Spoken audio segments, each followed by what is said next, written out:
All right, today we are diving into one of the most incredible parts of our entire existence, the heart. It's this marvel of biological engineering, for sure, but it's also a symbol that has completely captivated us for as long as we've been around. So let's get into it. And we're going to start not with what we know, but with what we don't. This one question: where does that very first heartbeat actually come from? This is the mystery at the center of it all. It's a question that echoes through science and spirituality, and it's going to be our guide through this whole explainer. So let's go back to the very beginning, to the earliest moments of life, in the quiet darkness of the womb.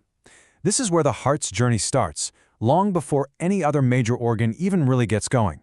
It just establishes itself right away as the absolute core of our being.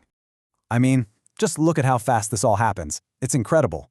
By week 3, there is a heart.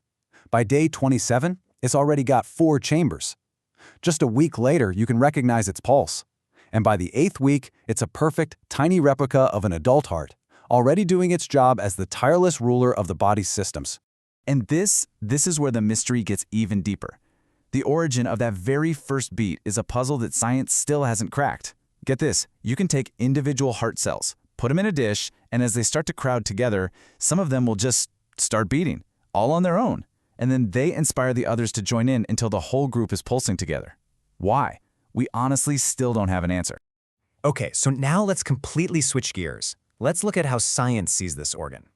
For those who are really focused on what we can measure and prove, the poetry kind of gives way to physics, and the heart reveals itself for what it is, a magnificent biological machine. So, from a purely physical standpoint, the heart is the body's largest involuntary muscle. It's this incredible network of individual cells, all linked up to create these powerful contractions. But what's really unique is that it runs on its own internal electrical commands. It's like a self-sustaining engine. And if you really want to appreciate the sheer power that's packed into this thing, which is only about the size of your fist, just look at this number. Every single day, your heart pumps over 2,000 gallons of blood through your body.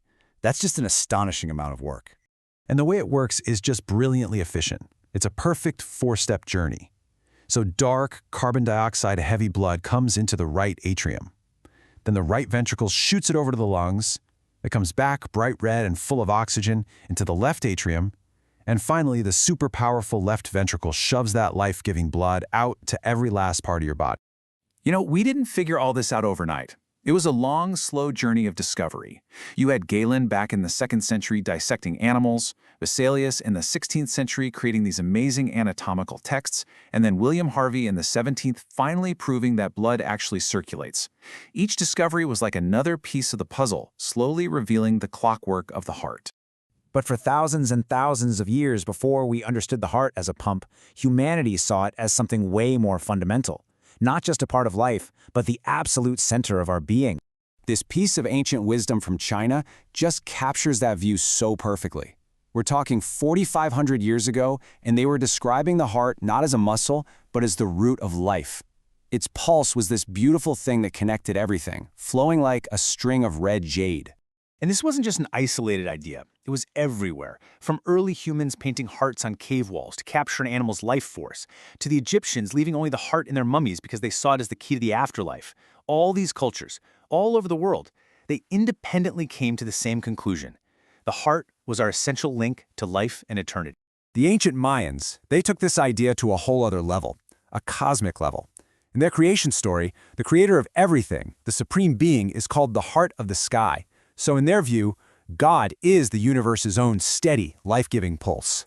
So you can see how this all evolved, right? If the heart is the root of life, it's not a huge leap to see it as the home of our innermost self, the source of our emotions, our character, our very soul. Even the heavy hitters of Greek philosophy, guys who were trying to find rational mechanical explanations for everything, they couldn't separate the heart from the soul. Plato saw it as the fiery source of all our passions. His student, Aristotle, argued it was the literal place where the soul's vital spirit actually lived. And this belief had some really powerful real-world consequences. I mean, from ritual cannibalism to absorb an enemy's courage, to the Egyptians believing your heart would be weighed against a feather on Judgment Day. And it's still with us. It echoes in our own language.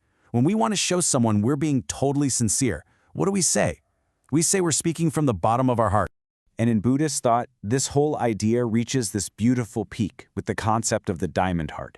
It's seen as this pure, indestructible, internal wellspring of compassionate wisdom. It's the perfect, enlightened core of who we are.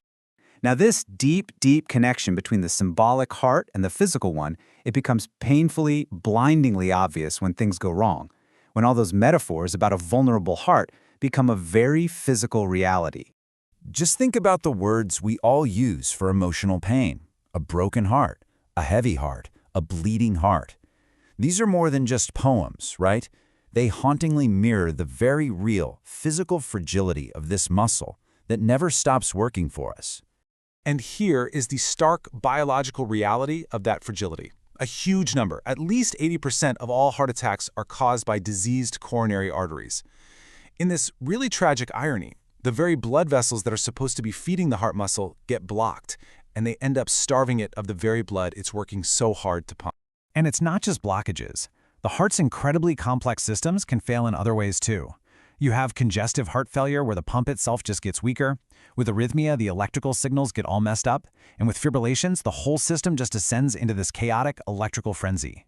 So, we're left with these two hearts living inside of us. One is a mechanical pump of just fantastic precision, explained by centuries of science. And the other is this symbolic, spiritual center of the universe that we've revered since the dawn of time. We've learned so much about the how of the heart, but the why it beats it all, that's still a pretty open question. Which brings us right back to where we started. After everything we've looked at, the mind-blowing mechanics, the deep symbolism, the tragic fragility, does the mystery of that first spontaneous beat feel any smaller to you? Or does understanding just how complex it all is only make the wonder of it feel infinitely larger? You know, maybe the answer isn't just in our biology or just in our philosophy, but somewhere in the middle. Maybe, as this quote suggests, the little space inside our heart really is as vast as the universe.